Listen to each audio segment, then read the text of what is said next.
Well, good evening, well good afternoon actually, or good late afternoon. This is sort of kind of sitting up, almost. I mean that's almost sitting up. You know, Yoda would probably be able to sit up very comfortably, you know, but I mean I can sit up, just. Actually, what this...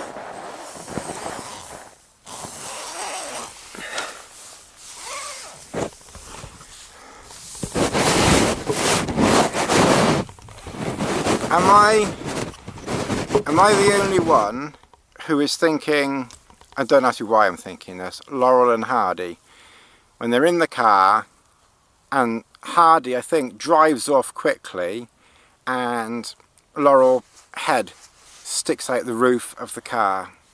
I seem to have that, but that's sitting up. So as you can see, you've got, you know, a fair, decent amount of room. When the zip is undone, then that's what it looks like undone, so you can get in and out of this contraption. Well, obviously not like that, and it does that across the top. And I have to say, you have, I better also admit I've forgotten what this thing's called. I think it's like some new, if anyone's looking at my channel for information, factual figures, anything useful, you're probably looking at the wrong channel for anything useful on this type of thing. But this of course is an MLD new inner thing. It's like a bug bivy. I think it's a bug bivy. Yeah, I think it's a bug bivy. It's not a super light bivy because that's different. I think this is a new fangled bug bivy. And of course, the idea is with these sides here and at the back and the side, and of course a big protective front. I'm protected and Lassie isn't. Lassie's not protected. You're outside and I'm inside. And then obviously the front is protected. So I guess the idea of this is to give some protection against splashing, rain and things like that. It's probably ideal for Britain in our exposed climate, especially in a solo tarp. This tarp obviously is the, where is it? There it is. This is the super tarp, which of course is a two-person tarp and gives, you know, an absolute ton of coverage. So, you know, basically I think whatever type of bivvy you had under here, you'd be protected from the elements, certainly from the sides. The back, you probably would be thankful for this extra protection, and obviously the front, because that's the highest points. And I'm just showing you yellow there. It's very constructive, isn't it? I can, while I'm filming here, oops, drop the camera. While I'm filming here, I am kind of sort of, you know, sitting up-ish. I think it's raining out, which is a shame. When I went camping last week, the corners have this rather ingenious sort of, you know, little things to keep the sides up. But that's quite clever, sort of a bit of material-y thing up there and a bit of material-y thing down here, and then a plastic thing in the middle. So that's quite useful and handy. Ron's obviously been playing with his bits and in those corners there. So yes, that's the inside. I have a feeling I should have filmed outside first because it's just starting to rain.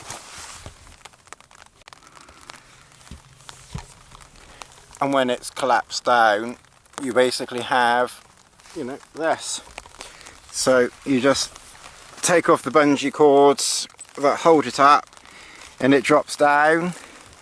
And then of course under this tap, you know, you've got plenty and plenty, you know, stacks and stacks of room.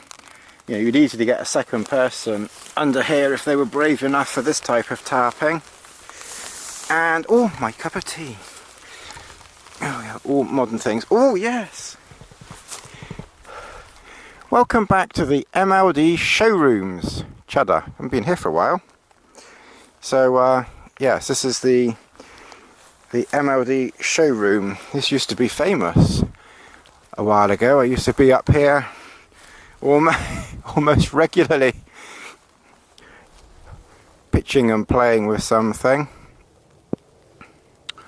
So this is the MLD Super Tap with the bug bivy, and I've collected 2 bugs. Protein. Oh, that's a nice cup of tea. Oh, this filming is hard work. You need a cup of tea. I'll just quickly show you.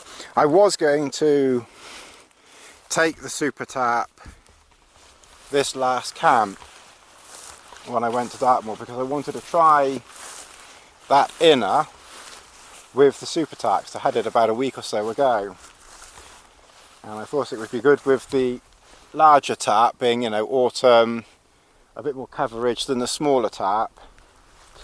And then, as I say, I checked the weather forecast, and that's why I decided to go with the tent for a change. So I didn't brave this. But given how much coverage, you kind of forget how big this Super Tap is actually. But given how much coverage it gives, it might have been okay if I'd have been braver perhaps.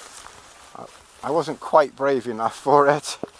I think I still made the right decision though.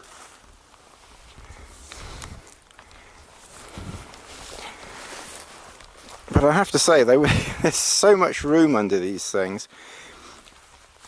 I have a very good friend who just cannot understand why I like taps and mids and pyramids and trail stars. He says, you know, by the time you've added in the ground sheet, the bottom sheet, the bed sheet, the top sheet, the over top sheet, the 20,000 pegs, all the guy lines and, you know, everything else like that, and the walking poles and everything, you know, you've almost got the weight of a lightweight tent. And, you know, in some regards, maybe there's a bit of a point there, although I still think these things are much lighter than a tent. They're certainly more adaptable than a tent. And as I say, when I used the tent last week, yes, it was very nice. But when I'm under this, I don't know, you just feel closer to nature. And it's just, I don't know, just more room. I don't know, there's just more room. And it's just nicer. You can't beat these things. Okay, again, I probably wouldn't bring this out, you know, in the winter. I wouldn't be that brave. I keep thinking about it. I keep thinking maybe I'll just be really brave one winter. I really don't think I'm going to be quite brave enough for that. I just think too much wind is going to come from the back and come all the way through. But I don't know, I do like these minimalistic shelters. They're just so comfortable and airy and roomy, and I don't know, it just brings out the old caveman, even in me who likes hotels and things like that, but it just brings out the old caveman or something. Wasn't there a cartoon? Didn't he shout caveman or something? Anyway, so I'm going to drink my tea a minute, and I'll shut up talking, and then I'll show you around a bit more in a moment. Excuse my slightly wonky pole. Obviously when you're pitching this properly for a night time, make sure your poles are straight. Make sure your pole's straight. But then when, as I say, once it's pitched and everything, that's what it looks like from the outside. And I must admit, something like that would kind of be, this isn't going to fit under the trail star. It just won't fit. I haven't tried, but I just know it won't, because the shape is wrong. But I have to say, something like this, slightly shaped under the trail star, maybe with a door on the side here, not that side. I don't want a door that side. Do not give me a door that side. But something shaped for the trail star for the winter with a door that side would on occasions be useful, but mostly not. I'd say 9.5 times out of 10 when I've had the trail star out in the winter, I've not missed an inner at all. It's only been when it's really hammering rain at just the wrong angle where I've had, you know, a little bit of ingress of rain, and then I've always had something with me that I've been able to, you know, put a bit of a cloth or a sheet or a bedspread or something just to go over the door that the front or the side or wherever there's a tiny bit of rain that might get in. But it's so rare that it's not really warranted, to be honest. And I still prefer being open where possible. So that's a view from the back. So you've got a good, certainly plenty of airflow. I think it's kind of designed, as I say, you wouldn't use it in the winter, I don't think. Although I don't see why not.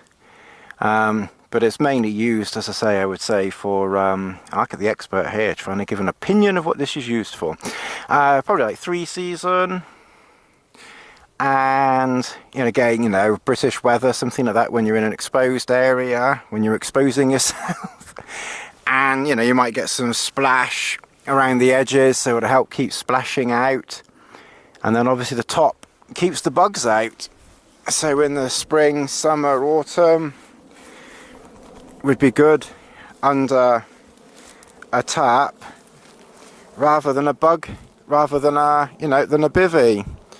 because the bivvies are quite sort of a bit not that constrictive, whatever the word is, and obviously they don't breathe, you know, 100%. Whereas I have to say this would be really good in the summer for keeping bugs out and giving you lots of room and protection in case it rains. So yeah, this would be good. Certainly spring, summer and autumn.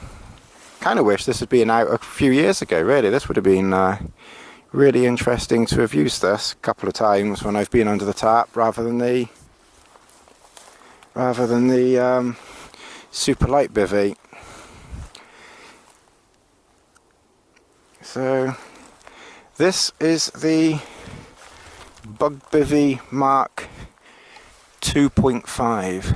I just made that name up. Anyway, it's Mountain Laurel Designs. So this is the end of another Tony Hobbs special of a pitching video. Although it's not exactly a pitching video, it's a pitched video. Obviously pitching it is pretty straightforward. You just stretch it out, peg it out, and that's it really. Not much to it with this. Oop. Well, thank you for watching, and catch you all again soon with a camping video, trip video, something video, somewhere or other video. And oh, Lasse's going to start digging. There's a surprise. Okay, I better get moving. This isn't a camping video, this was just a show you video. So I'm going to pack up and head on home. Thanks again. And thanks to all the new subscribers and old subscribers and to-be subscribers. and ex-subscribers who have been sensible enough to run away and never watch another mad video again. Thanks again.